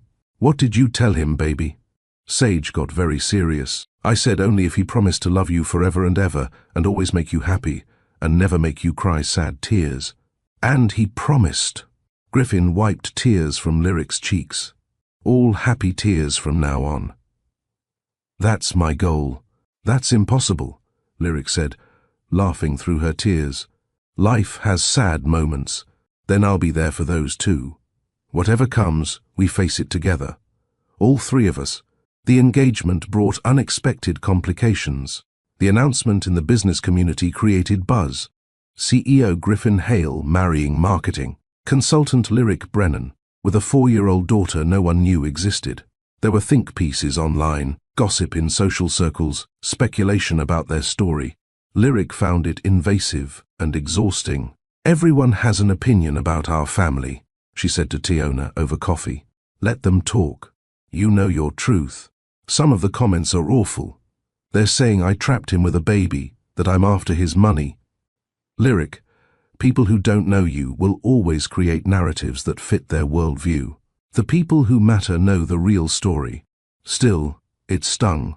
Griffin addressed it head-on. He gave an interview to a major business publication, telling their story honestly. His failure, his growth, his gratitude that Lyric gave him a second chance. I walked away from the best thing in my life because I was a coward, he said in the interview. Lyric raised our daughter alone, built a successful business from scratch, and still found it in her heart to let me be a father.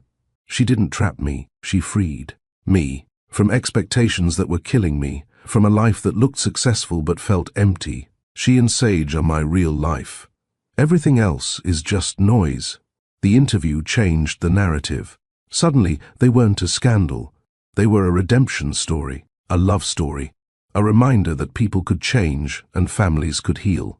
Lyric's mother flew down to help with wedding planning. Sage insisted on being the flower girl and wanted to wear a purple dress because purple is the color of Queen's grandma. Planning the wedding brought Lyric and Griffin closer. They had to navigate family dynamics. Griffin's mother wanted to be involved. His father was not invited, Lyric. His extended family had opinions, and they both wanted something intimate and meaningful, not a society spectacle. What if we just did a small ceremony? Lyric suggested. Just our closest family and friends. Somewhere beautiful but simple, focused on what matters. I love that, Griffin said. Where are you thinking? There's a garden in Grant Park, where we had Sage's 3rd birthday party, remember? She loves it there. It feels like us. They settled on a spring wedding in the garden, with fewer than 50 guests. Sage helped pick flowers, sunflowers and daisies. Happy flowers, Mummy. Marcus would walk Lyric down the aisle. Troy was officiating. He'd gotten ordained online specifically for this. Tiona was maid of honor. Griffin's best man was his college roommate, Julian, who'd been his rock through the difficult years. "I'm glad you found your way back to her," Julian said during the bachelor party, a quiet dinner, not the wild event Montgomery had suggested. "I watched you fall apart after she left. You were a ghost for a year." "I deserved worse," Griffin said. "Maybe. But you did the work. You changed. Not many people actually do that." Griffin looked at his friend. "I didn't have a choice. Living with that regret was killing me. I had to become someone who could look at himself in the mirror. And now? Now I get to marry the woman I love and be a father to an incredible little girl. I'm the luckiest man alive." Meanwhile, Lyric was having a similar conversation with Tiona at her bachelorette party, spa day, massages and good wine. "You're really doing this," Tiona said. "Marrying the man who broke your heart." "I'm marrying the man who proved hearts can heal," Lyric corrected. "Who showed me that people can change if they want it badly enough." "Are you scared?" "Terrified, but also sure." "Does that make sense?" "Perfect sense. You can be scared and certain at the same time. It means you're going in with eyes open. What if it falls apart? What if it doesn't? Lyric, you've spent 4 years protecting yourself. Maybe it's time to risk being happy." The night before the wedding, Lyric couldn't sleep. She sat on her couch, looking at her apartment, the home she'd built as a single mother, the sanctuary that had seen her lowest moments and greatest triumphs. Tomorrow, she'd marry Griffin. They'd move into a new house together, one they'd chosen as a family, in a neighborhood with good schools and a big backyard for Sage. This chapter was ending, and a new one was beginning. There was a soft knock on the door. Griffin, holding 2 cups of coffee. "You're not supposed to see me before the wedding," she said, but moved aside to let him in. "That's only on the wedding day. It's still technically the night before." He handed her a coffee. Couldn't sleep either. Too many feelings. They sat on the couch, the comfortable silence of 2 people who knew each other deeply. "Are you having second thoughts?" Griffin asked. "No. Are you? Not even close. Just reflective, thinking about how differently this could have gone, how close I came to missing all of this, but you didn't. You're here. We're here." Griffin set down his coffee and took her hands. "Lyric, I need to say something before we do this tomorrow. I need you to know that I see you, not just as Sage's mother, not just as my partner, but as the extraordinary woman you are. You didn't need me to be complete. You built a whole beautiful life without me. So when you say yes tomorrow, I want you to know you're not completing yourself. You're choosing to share your completeness with someone who will spend every day earning that privilege." Lyric felt tears spill over. "How did you get so wise?" "I had a good teacher. You showed me what real strength looks like." They held each other, and Lyric felt 4 years of pain finally fully release. She was ready, ready to trust, ready to love, ready to build a future on the foundation of everything they'd survived. "I should go," Griffin said. "Let you get some sleep. Stay a little longer. Just sit with me." So they sat, drinking coffee, watching the sunrise through her window, holding hands and dreaming about tomorrow. The morning of the wedding dawned perfect. Clear skies, gentle breeze, perfect temperature. Lyric woke in the guest bedroom at her mother's home. Diane had insisted on tradition, surrounded by the women she loved. Her mother helped her into her dress, a simple, elegant gown that made her feel beautiful without trying to be someone she wasn't. "You look like a queen, baby," Diane said, tears in her eyes. Sage twirled in her purple flower girl dress. "Mommy, you're so pretty. Daddy's going to cry." "You think so? I know so. He cries at everything about you. Last week he cried at your coffee commercial." Lyric laughed. "That was a good commercial." Tiona did her makeup, keeping it natural and glowing. Remember when you said you'd never trust him again? I remember. I'm glad you were wrong. Me too. The ceremony was at 4 p.m. As the light turned golden, Lyric arrived at the garden to find it transformed. Simple decorations, sunflowers everywhere, chairs, arranged in a circle rather than rows because they wanted everyone close, everyone part of the moment. Griffin stood at the center with Troy, looking nervous and handsome in his suit. When the music started and Sage began her walk down the aisle, carefully dropping petals, so serious about her job, he smiled. But when Lyric appeared on her brother Marcus's arm, Griffin's face transformed into pure, unfiltered joy. And he cried. Sage was right. Marcus walked his sister down the aisle, whispered, "He's a good man, Lyric. You chose right," and placed her hand in Griffin's. Troy began the ceremony with words about love, resilience, and second chances. We're gathered here to witness something sacred, not just a marriage, but a redemption. A testament to the truth that people can change, that love can heal, that families can be broken and rebuilt into something even stronger.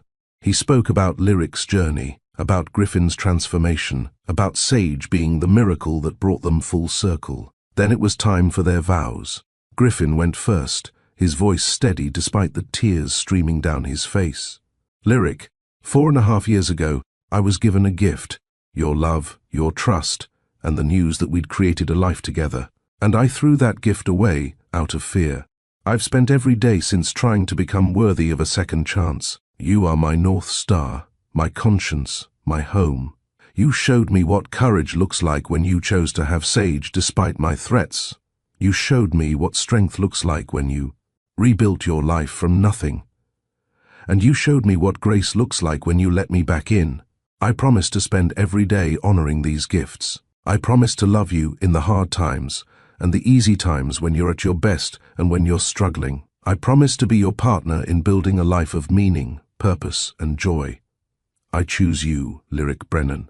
Today and every day for the rest of my life. There wasn't a dry eye in the garden. Then Lyric spoke, her voice clear and strong. Griffin, when we met, I was a woman trying to prove I belonged in rooms I wasn't born into. You saw me, really saw me, and made me believe I belonged anywhere I chose to be. Then you broke me. You shattered my trust, my heart, and my life. And in that shattering, you forced me to discover who I really was, what I was really made of. I learned I was stronger than I knew, braver than I believed, more resilient than I imagined. I learned I didn't need you to be whole. But here's what I discovered in these past months.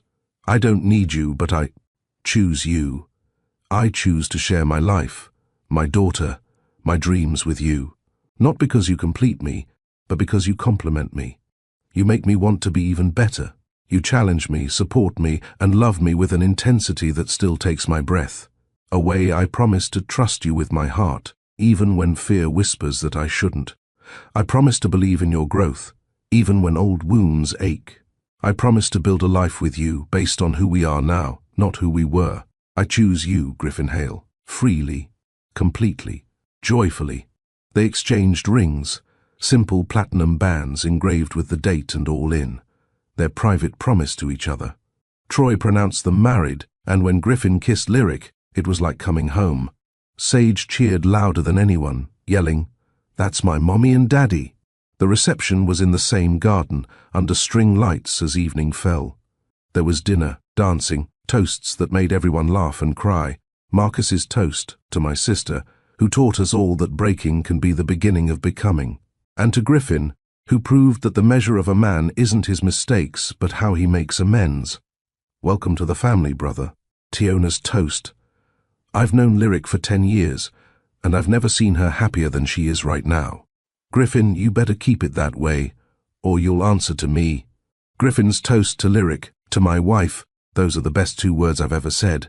Thank you for being brave enough to try again. Thank you for giving me Sage. Thank you for showing me what real love looks like. Lyric and Griffin's first dance was to a song that had played the night they met. A full circle moment that made them both emotional. We made it, Lyric whispered as they swayed. We made it, Griffin agreed. And this is just the beginning. Sage cut in halfway through, insisting on dancing with both of them, and they ended up in a three-person dance that was more giggling than actual dancing. As the evening wound down and guests departed, Lyric stood with her new husband and their daughter, watching the stars come out. "Are you happy, Mummy?" Sage asked. Lyric looked at her daughter, then at Griffin. "So happy, baby. The happiest I've ever been." "Me too," Sage said. This was the best day ever. After Sage was picked up by Diane, she was sleeping at Grandma's for the weekend. Lyric and Griffin drove to their new home, the place where they'd start their life together as a married couple. "Ready to carry me over the threshold?" Lyric teased. "Absolutely." He swept her up, and she laughed as he carried her inside, into their future, into the life they'd built from broken pieces. That night, in each other's arms, they weren't thinking about the past or worrying about the future. They were simply present, grateful, and wholly in love. 5 years later, Lyric Hale stood in her office at Brennan Brand Collective, now a full-service marketing agency with 20 employees and offices in Atlanta and Chicago. On her wall hung awards, client photos, and one picture that made her smile every time. She saw it, Griffin, herself, and Sage at their wedding, all three of them laughing. Sage was 9 now, brilliant and funny and kind. She'd recently started asking questions about her parents' story. The real story, the complicated parts. Lyric and Griffin had decided to be honest, age-appropriately. They'd explained that Daddy had made mistakes, that Mummy had been hurt, that they'd found their way back to each other through love and hard work. "So you're saying people can mess up and still be good?" Sage had asked. "Yes," Lyric had said. "People can make terrible choices and still change. They just have to do the work." Now, Sage used that lesson in her own life. When she made mistakes at school or with friends, she'd own them, apologize, and do better. "Like Daddy taught me," she'd say. Griffin had sold his majority share in Hale Innovations and focused full-time on philanthropic work.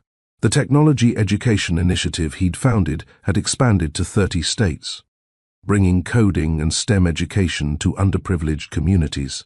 He was making a real difference, using his privilege and resources to level the playing field.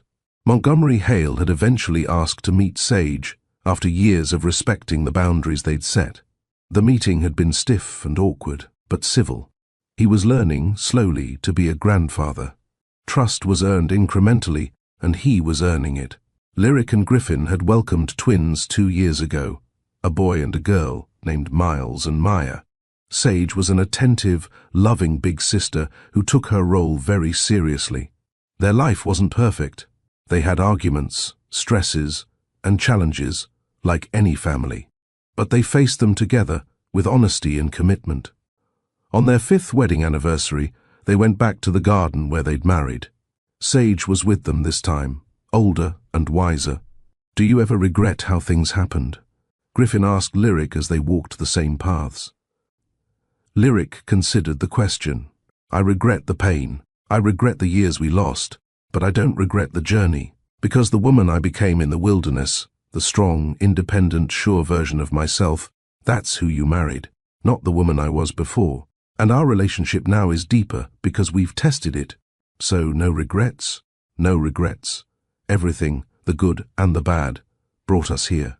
And here is pretty wonderful. They'd learned the most important lessons. That love without respect is hollow. That change requires action, not just intention. That trust broken can be rebuilt, but only through consistent, genuine effort. That strength isn't avoiding breaking.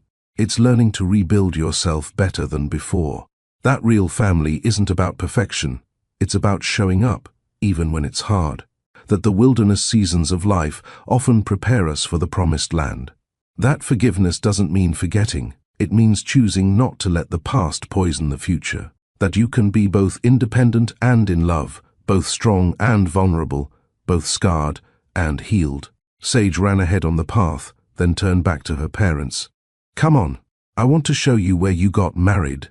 Lyric and Griffin followed their daughter, hand in hand, walking into the sunshine of a life. They'd built from broken pieces, a life more beautiful for having been broken and remade. Behind them lay the wilderness years, the pain, the growth. Ahead lay possibility, partnership, and a love that had been tested and proven true. And in that moment, surrounded by family and bathed in golden light, Lyric understood the final truth. Sometimes the best stories are the ones we write after the ending we thought would destroy us. Sometimes the happily ever after comes not from avoiding pain, but from walking through it and emerging whole on the other side. Sometimes the love we lose is the love we needed to find again, and when we do, it's even more precious for having been lost. Thank you for taking this emotional journey with Lyric, Griffin, and Sage. If this story touched your heart, please give it a like and share your thoughts in the comments below. Did you believe in Griffin's redemption? Would you have given him a second chance? Remember, sometimes the best stories are written after the ending we thought would destroy us. Subscribe for more inspiring stories.